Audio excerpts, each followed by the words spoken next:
আজকে আপনাদের সামনে সুপ্ত বজ্রাসন নিয়ে এসেছি। আর যে কোনো আসন করার আগেই অবশ্যই ফ্রি হ্যান্ড এক্সারসাইজ করবেন অন্তত 10 মিনিট, তারপর আসন করবেন, সরাসরি আসন করবেন না। তো এই সুপ্ত বজ্রাসন করলে কি হয়?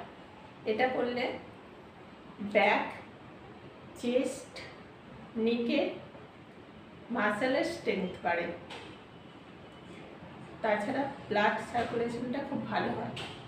তবে আজকে করে দেখাচ্ছি আপনাদেরকে সুপ্ত বজ্রাসন।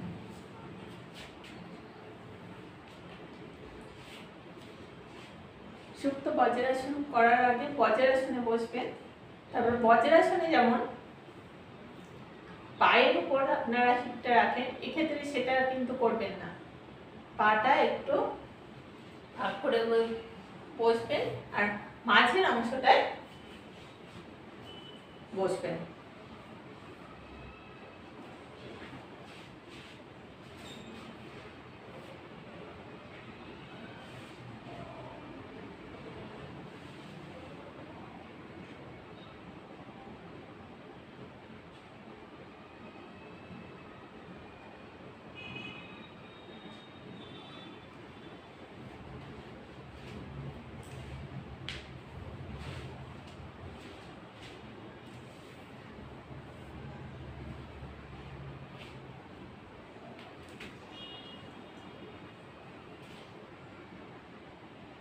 আজ এখানেই শেষ করছি।